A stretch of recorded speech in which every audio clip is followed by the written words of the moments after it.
Hey guys, if you're enjoying the content I'm putting up, be sure to subscribe so you always know when a new video pops up. Now that we got that part out of the way, let's get into the video. Final Fantasy XIV is a massive game with thousands of hours of content. What I'm going to do here is break down some of the major plot points for those of you who want to know more about Eorzea, but may not have time to experience it all firsthand. This time we're covering the first part of the Sorrow of Werlyt storyline and the battle with the Ruby weapon. With most of the prominent members of the Scions of the Seven Dawn out of commission since the Crystal Exarch accidentally dragged their souls to the First, Tataru and Krau enlisted the help of Estinian to handle a few missions for them in your absence. Most importantly, hunting down and destroying the Empire's biological weapon, Black Rose. During his raid on the Empire, he runs into Gaius Van Delsar, the high-ranking Imperial who led the Ultima Weapon project until you defeated him and destroyed the Ultima Weapon. After your battle, Gaius realized that the Ascians had been manipulating them all. He left the Empire and set out with a few allies to destroy the Ascians and free the Empire from their control. The fact that he saved Alphinaud's life and protected him even after his soul was sucked to the First put him on not quite friendly terms with the Scions, but he's no longer an enemy, which is why he seeks your help on another matter.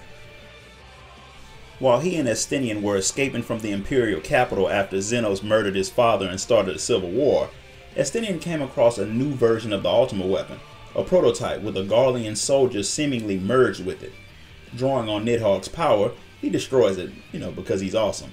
But Gaius calls you to let you know that the Empire has progressed further with the project than he had thought. The 7th Legion took over the Ultima Weapon project, and they've made multiple prototypes, and one is getting sent to the Eorzean battlefield soon. It's called the Ruby Weapon. Gaius and Severa managed to get close enough to attack it during one of his test runs. Despite knowing how many explosives it would take to break the original Ultima Weapon based on their time working on the project, they couldn't even leave a mark on the Ruby Weapon. After they attacked it, the weapon retaliated and Gaius and Severa had to retreat. Gaius was hurt in the attack and he won't be ready to fight again by the time the weapon arrives, so it's up to you to deal with it. The next attack on the Gimlet Dark is coming soon, and the Ruby Weapon is said to be among the group. If you don't stop it, it'll cut a swath through the Alliance. Sounds like a normal day in the life of the Warrior of Light. The Ruby Weapon is superior to the Ultima Weapon in every way, but you take it down. Gaius, having watched the battle, is impressed by how you took the weapon. But he knows if the 7th Legion keeps working on the project, the next model may be unbeatable, even by you. He gets ready to tell you what the Alliance has decided to do about the weapons, but he stops when a squad of Al-Ra show up. Aaliyah, Alphonse, and Rex turn out to be people Gaius knows very well, although he hasn't seen them in a while. They're his children. Not biologically, of course, but they are his kids nonetheless, and they are not happy to see him working with the Alliance, especially with you. And even though Ali asks him to come back, he lets them know he'll never serve the Empire again. The echo overtakes you and you see a vision of the Al-Ra as small children talking about how Gaius found them, all alone and starving, and had taken them in. They decide to fight for the Empire since that's what Gaius did, as a way to make him proud of them. And despite the fact that Recon, one of the 5 children that Gaius took in, says that everyone on Werlyt was afraid of the Garleans, the kids all decide to join the Empire and be a true family, with Gaius filling the role as their father. Back in the present, Ali tells Gaius that a lot of things have changed for them in the Empire.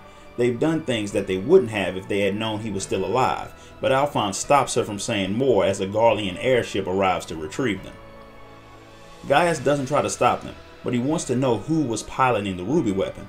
During the battle, a mutated version of Nael von Darnus, the long-dead Imperial who had resurrected the Meteor Project and led to the 7th Calamity, had burst out of the Ruby Weapon and attacked you. The pilot hadn't been her. It had been Melisandre, another of Gaius' adopted daughters. He can't believe that the others would allow the Empire to experiment on their sister, but Alphonse counters saying they are finishing what Gaius started, and while they still love him and are grateful for what he's done for them, if he tries to stop the weapon project, they'll kill him. After the Garleans leave, Cid shows up to study the Ruby Weapon and its pilot. Having been taken under Gaius' wing himself when his own father had become obsessed with the Meteor Project, Cid can understand how Gaius feels, knowing what has happened to his children. Despite having ended up on opposite sides in countless battles, Cid never doubted that Gaius was a good man, and if he's going to help him save his children from whatever the Empire is using them for, then he'd better learn what he can from the ruby weapon, fast. Cid comes back with news faster than you expect, and it isn't good. The things the 7th Legion had done to the pilot were horrifying. They had fused Gaius' daughter with the core of the ruby weapon, meaning when the weapon fought, it used her as a battery. The more power it pumped out, the more it drained from her, and even though the pain had been so great that she had probably wanted to die, she couldn't, not until the last drop of her ether was drained from her body. To make matters worse, combat data based on the skills of Nell von Darnus had been used to override Melisandre's mind once they had fused her with the weapon. If they can perfect that technology, the Empire could implant the memories and skills of great warriors into regular soldiers, meaning that one day, the Alliance can end up being assaulted by an entire legion with the fighting capabilities of Xenos.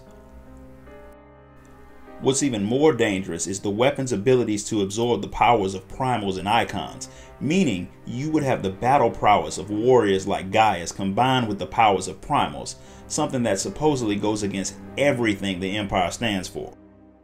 Another question, and one that is even more important, is how did the Legion get combat data on someone who died before the last calamity? Cid has a few ideas, but he'll need to do a bit more research before he can be certain. To keep him safe and give him a hand with his studies, Gaius sends Severa with him.